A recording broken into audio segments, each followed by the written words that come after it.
I met Fatima on a quiet street in North London one cold morning in January. I remember the smell of wet leaves and the sound of buses passing by.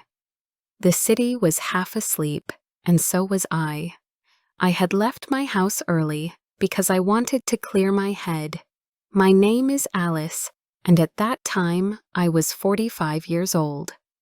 My marriage was ending, and I did not know who I was anymore. I had a daughter, Emily, who was 16 and too busy growing up to notice that I was falling apart. That morning, I saw Fatima sitting on a bench near a small cafe. She looked tired and a little lost, but when our eyes met, she smiled. She was wearing a long coat and a bright red scarf. There was something warm about her face, something strong. She was a few years older than me. Maybe your mama's 50 or so. Later I learned that she had come to London from Bangladesh 20 years ago. But that day she was simply a woman sitting alone with a story I could not yet see. I sat beside her because I did not want to walk home yet. She turned to me and asked if I was waiting for someone. I said no, I was only resting. She said she was waiting for her bus to go to work. She worked at a school kitchen, cooking lunch for the students. I told her that I used to work in an office, but I had left my job after my husband, Peter, moved out. I said I wanted to start again, though I did not know where to begin. She nodded with understanding. That short moment turned into a kind of friendship. We met again the next week, then again after that. Sometimes I think we both needed someone who did not belong to our world. I had lived in London all my life. Fatima had built her life here, but her heart still lived in the village where she was born. Her husband, Rahim, drove a taxi. She had 2 daughters, Mariam and Layla. They were both born in England and spoke with perfect London accents.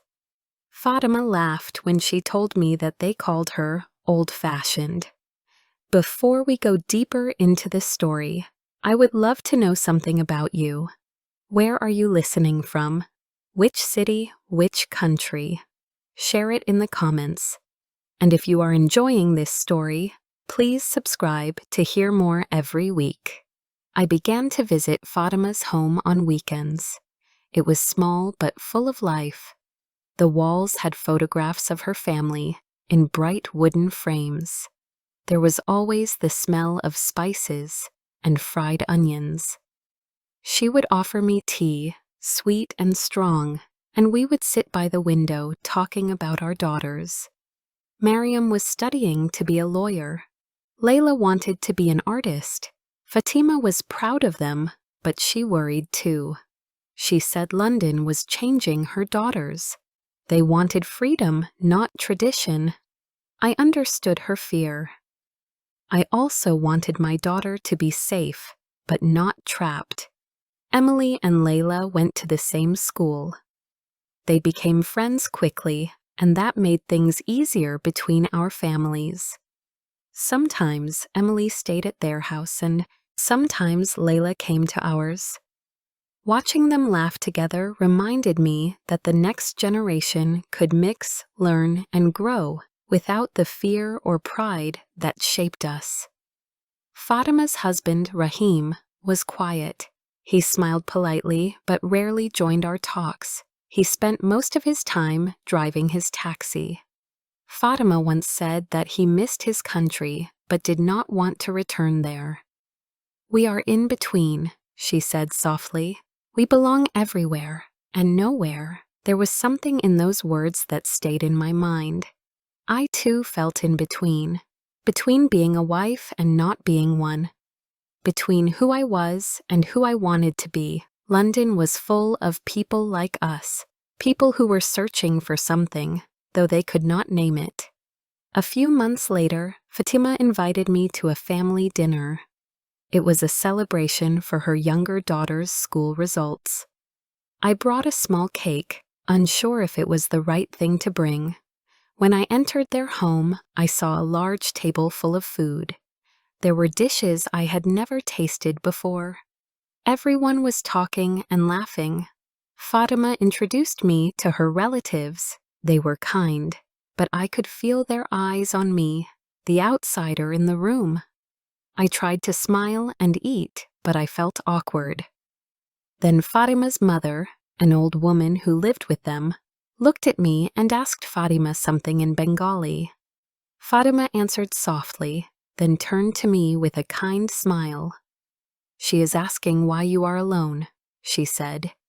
I did not know how to answer, so I smiled back and said that my daughter was studying for exams. Fatima's mother shook her head slowly and said something again. Fatima explained that her mother believed a woman should never live alone.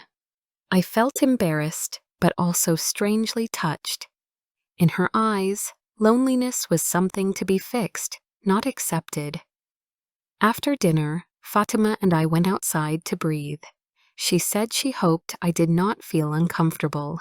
I told her it was fine. She looked at the stars and said, "My mother does not understand this country. In her world, life is small but safe. Here everything is wide, but we are lost inside it." Her words were simple, but Amouad, I understood. In London, we were both floating, her between two cultures, me between two lives. That night, as I walked home, I thought about how people like us build invisible bridges.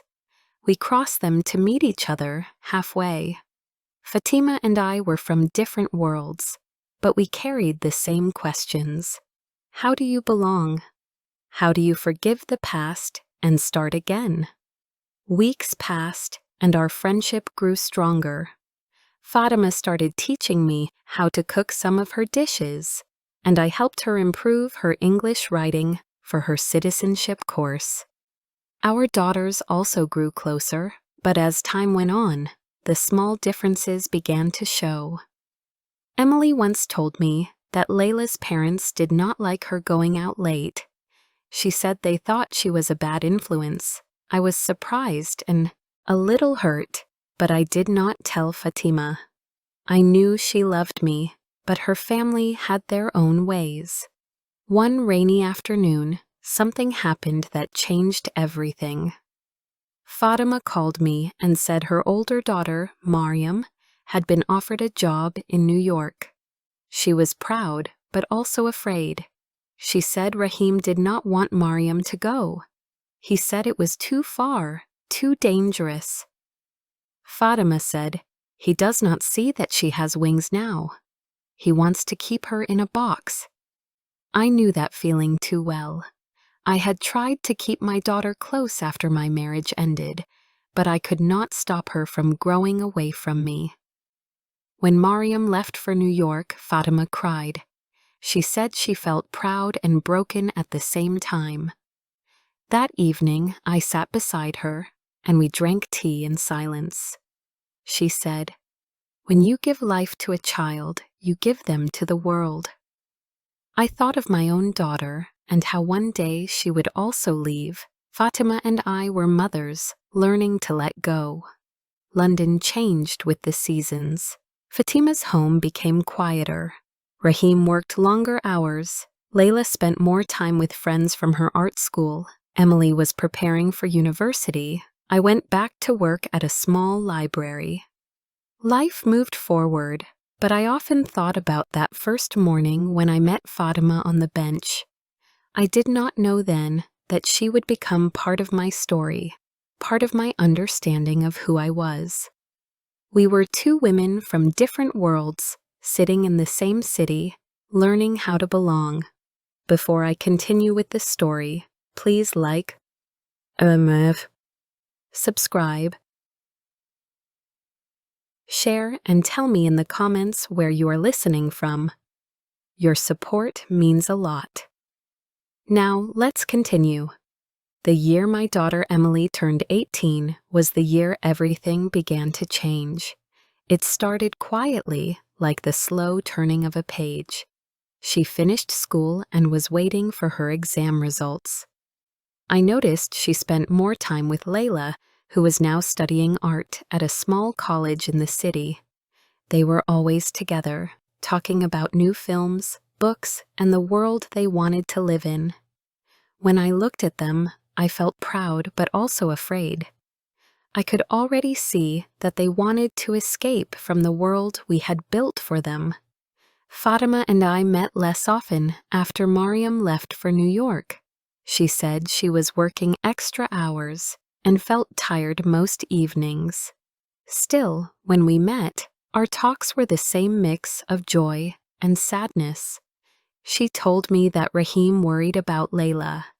He said she was forgetting her family's values. Fatima said that he was too strict, but she also said she understood his fear. Their daughter was living between two ideas, and that was not easy. One afternoon, Emily came home from Layla's house looking upset. I asked what happened.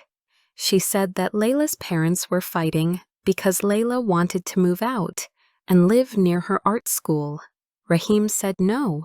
He said a young woman should stay with her family until she marries. Emily said that Layla had shouted at him and left the room. I felt bad for them all. I knew Fatima would be heartbroken if her daughter left home, but I also knew that no one could stop a young person who wanted freedom. That night, I lay awake thinking about how different our worlds were, yet how similar our worries felt.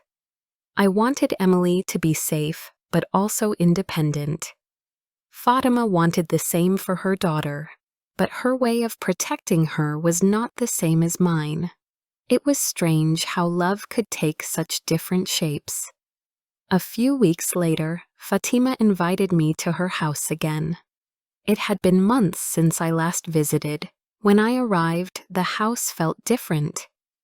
There were fewer decorations, fewer sounds of laughter. Fatima's face looked tired, but her eyes were still kind. She said that Layla had not been home for several days. She was staying with a friend from her college. Rahim was angry, and Fatima was caught between them. She said she called Layla every night, but her daughter did not answer. I could hear the pain in her voice. She asked if Emily had said anything about where Layla was. I said no, but I could see from her face that she thought Emily might know more. I did not want to lie, but I also wanted to protect my daughter. Later that night, I asked Emily, and she told me that Layla was staying with some other students near the art school. She said Layla wanted to live her own life. I told Emily that Fatima was worried, but Emily said that Fatima and Rahim did not understand their daughter. I said they came from a different world, but Emily only sighed. The next week, Fatima came to my house. She was crying. She said that Rahim had found Layla and brought her home. There had been a big fight. Layla had shouted that she would never forgive him. Fatima said she tried to calm them both, but no one listened.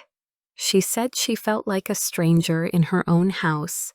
I wanted to help her, but what could I say? Some pain has no easy answer. In the days that followed, things between our daughters changed too. Emily and Layla stopped seeing each other as much. When they met, there was tension between them. Emily said that Layla was angry all the time. Layla said that Emily could never understand what it was like to live between two cultures. I knew they still cared for each other, but their friendship was breaking under the weight of everything around them. One evening, Fatima and I met for a walk. The air was cold, and the city lights reflected on the wet pavement. She said she sometimes wished she had gone back to Bangladesh when her daughters were small. I said that I sometimes wished I had left London when my marriage ended. We both smiled at that. We were always thinking of other lives we might have lived. Fatima said, "We came here to build a better future." But now our children want a different kind of future. They want one without us in it. Her words hurt because they were true. Time passed and Layla stopped speaking to her parents. She moved out for good, sharing a small flat with 2 friends. Fatima kept sending her messages, but Layla only replied once in a while. Fatima told me that she cried every night. She said Rahim stopped talking about Layla completely. He said that if she wanted to live alone, she could do it without their help. I could see how hard this was for Fatima. Her family was the center of her life, and now it was falling apart. At the same time, my own daughter was changing too. Emily had started working at a small bookshop, and she was saving money to travel before university.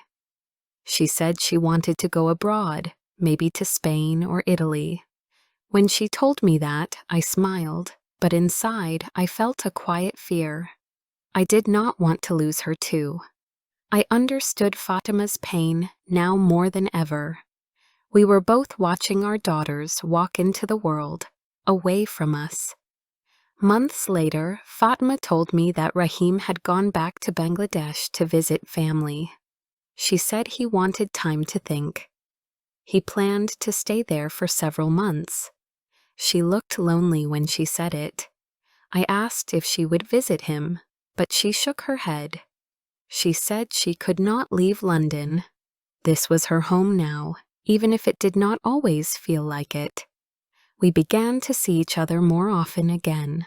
Sometimes we cooked together or went to the local market. I noticed how she always stopped to look at the fruit stalls, touching the mangoes as if they were pieces of memory. She told me that when she was a child, mangoes were a sign of summer and family gatherings. In London, they were only another fruit on a shelf. I listened and thought about how strange it was that 2 people could live in the same city but feel they were living in 2 different worlds. One day, Emily came home and told me she had seen Layla in a cafe near her work. They had talked for a while. Layla said she was working on an art project about migration and identity. She said she wanted to show what it felt like to belong everywhere and nowhere. When Emily told me this, I felt a strange mix of pride and sadness.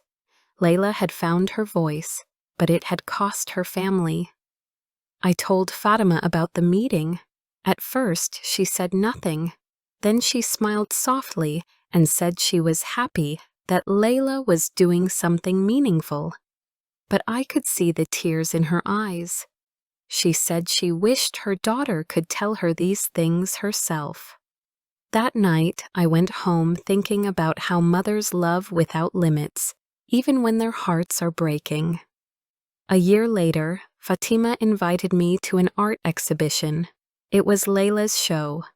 Fatima said she was not sure if she should go, but I said she must, so we went together.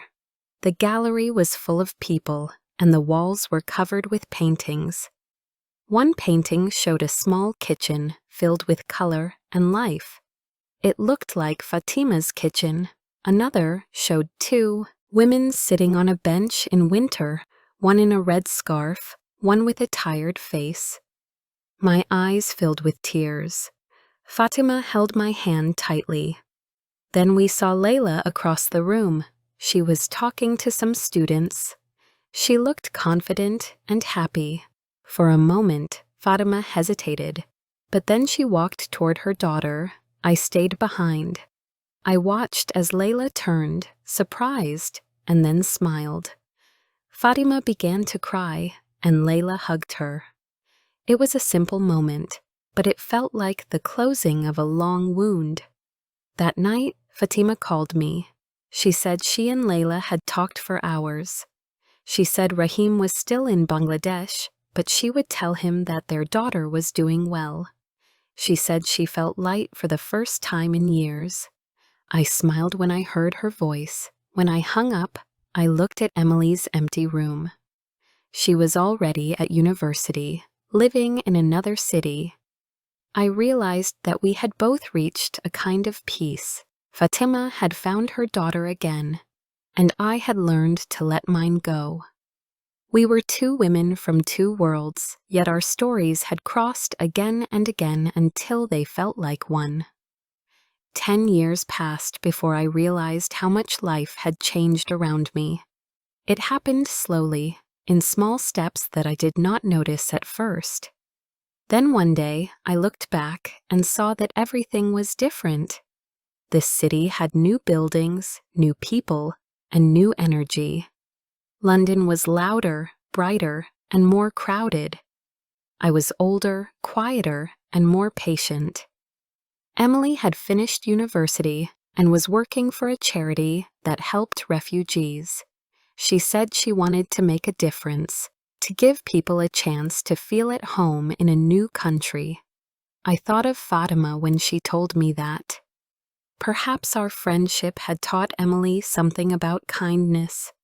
She lived with her partner, a kind man named Daniel, and I often visited them. Their flat was small but full of warmth. When I looked at Emily's face, I saw both the young girl I had raised and the woman she had become. I missed her every day, but I was proud. Fatima and I still met once a week. We always went to the same cafe where we had first met so many years before. The cafe had changed owners several times, but the same smell of coffee and sugar still filled the air. Fatima now had white strands in her hair, and she wore glasses. Her laugh was softer and her voice slower, but her eyes were full of the same light. She told me that Layla's art career was growing. Her paintings were now shown in galleries outside London too. Fatima said she felt proud, though she still did not understand all of her daughter's ideas. Sometimes she said she missed the time when life was simpler, when her daughters were small and home felt full. I knew what she meant. One autumn morning, Fatima and I sat by the window, watching the leaves fall. She said she had been thinking a lot about her life. She said she sometimes felt guilty for bringing her children to a country that changed them so much. I told her that her daughters had become strong and brave because of her. I said that they carried her courage in everything they did. She smiled, but her eyes filled with tears. She said she often wondered what her life would have been if she had stayed in her village. Then she looked at me and said maybe she would never have met me. I laughed softly and said maybe that was the one thing that had to happen. Later that year, I visited Layla's new exhibition. It was called Bridges Between Us. The paintings showed people from different countries sitting together, talking, eating, sharing life. One painting caught my attention.